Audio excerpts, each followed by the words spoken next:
Bem, Fábio, agora a gente vai para a última entrevista do jornal de hoje. Vamos falar agora com o Dr. Alberto Rolo, que ele é advogado especialista em direito eleitoral. Vai falar sobre as eleições de 2020, os procedimentos para a votação. Boa tarde, doutor Alberto Rolo. Seja bem-vindo mais uma vez ao Jornal da Rede Alesp. Boa tarde, muito obrigado pelo convite. É sempre um prazer atender os amigos da Rádio Alesp. Prazer é nosso. Doutor Alberto, ontem foi anunciado a nova versão do aplicativo e-Título, que vai permitir aos usuários a justificativa da ausência na votação do pleito municipal. O senhor pode nos falar como isso impacta positivamente nesse processo?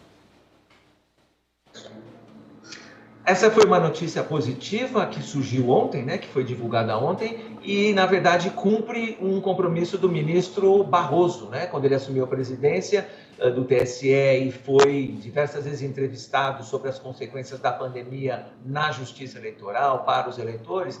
Ele disse que o TSE estava trabalhando numa forma de você justificar a ausência sem ter que ir presencialmente nos locais de votação. Ora, se o receio, se os cuidados são para evitar a contaminação justamente por aglomeração de pessoas, não fazia sentido você não ir votar porque está fora do seu domicílio, porque está com medo de se contaminar, mas ter que justificar presencialmente. Então, ontem, finalmente, o TSE divulgou essa notícia de que no app, né, que está acessível nas lojas, nas principais lojas de celular, daquele app do e-Título, chama e-Título, que qualquer um pode baixar. Nesse app e-Título vai ter lá um ícone, uma janelinha para justificar a ausência sem precisar sair de casa. O eleitor vai colocar os dados dele, número do título, nome, data de nascimento, e aí vai fazer essa justificativa da ausência pelo próprio aplicativo, pelo próprio celular. Essa é uma boa notícia para quem quer ficar quite com as suas obrigações com a Justiça Eleitoral, sem correr risco de contaminação. Agora, doutor Alberto, eu preciso esperar terminar a votação para fazê-lo ou eu posso fazer até mesmo durante o horário da votação mesmo?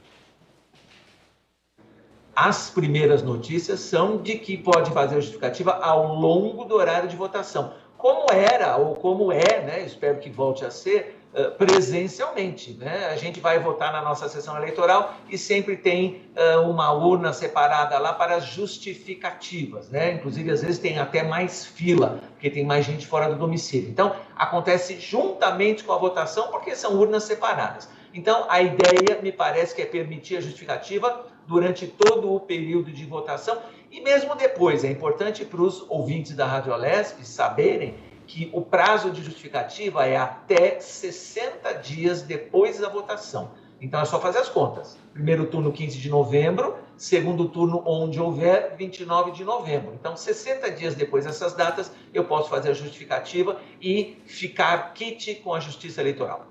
Doutor Alberto, boa tarde. Quem fala é Lília.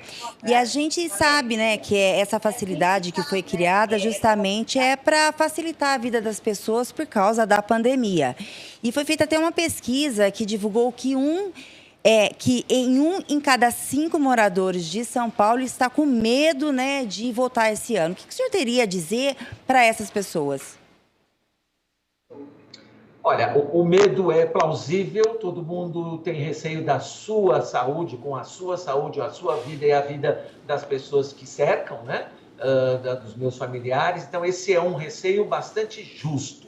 Ele tem maior intensidade ou menor intensidade de acordo com a consciência de cada um, mais jovem, mais velho, tem doenças, comorbidades ou não, né? Aí são os termos que os médicos usam, então cada um tem a sua consciência. A mensagem que eu preciso deixar é que essa facilidade, e essa é uma preocupação do ministro Barroso, essa facilidade para justificar não se transforme num incentivo para não ir. Nós estamos falando de exercício de democracia, nós estamos falando de fazer democracia no Brasil inteiro, para que a gente possa reclamar dos nossos governantes, nesse caso aqui, né, dos nossos prefeitos, dos nossos vereadores, a gente tem que decidir para depois poder cobrar, né? Lógico que eles têm a obrigação de trabalhar direitinho, mas para a gente poder cobrar com uma consciência mais tranquila, tem que ir lá e decidir. Então a mensagem que eu deixo é: vai existir essa facilidade, essa facilitação da justificativa, mas não transforme isso num incentivo para ficar em casa e não decidir a democracia e não participar da democracia. Doutor Alberto Rolo, cada ano que se passa, a tecnologia fica mais presente na sociedade, isso em todos os níveis, né? E em relação a uma eleição, ela também se faz presente ali de maneiras diferentes. Uma das grandes preocupações já das últimas eleições, e que não deve ser diferente nessa agora, é em relação às fake news. O que o senhor acha que pode ocorrer de diferente em relação às fake news nessas próximas eleições?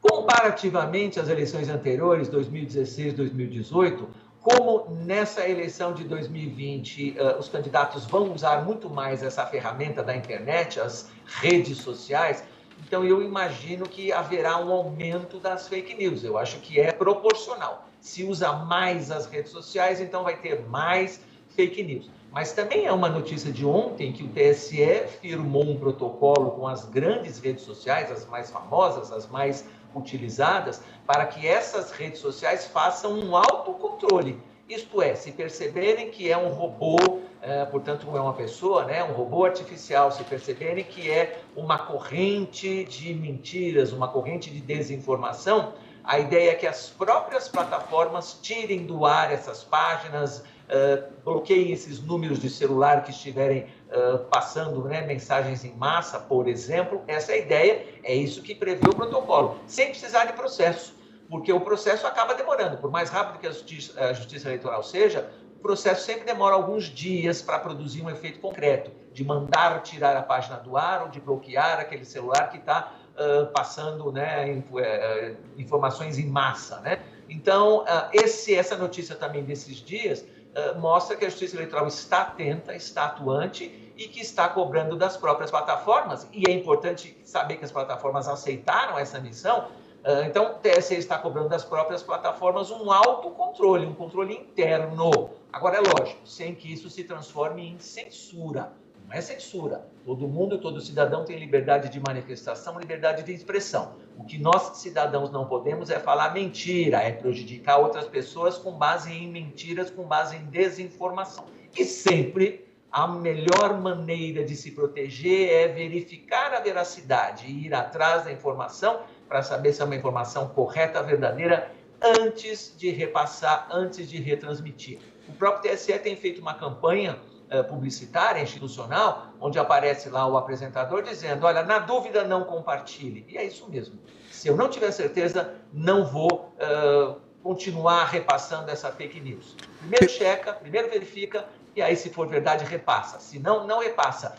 Termina essa linha, né? Termina essa ponta da linha em você. Não vai contribuir, não contribua para a propagação de fake news. Perfeito, doutor Alberto Rolo, especialista em direito eleitoral. Obrigado mais uma vez pela sua presença aqui no Jornal da Rede Alesp. Eu que agradeço e estamos à disposição sempre do pessoal da Rádio Alesp. Boa tarde, doutor. Muito obrigada.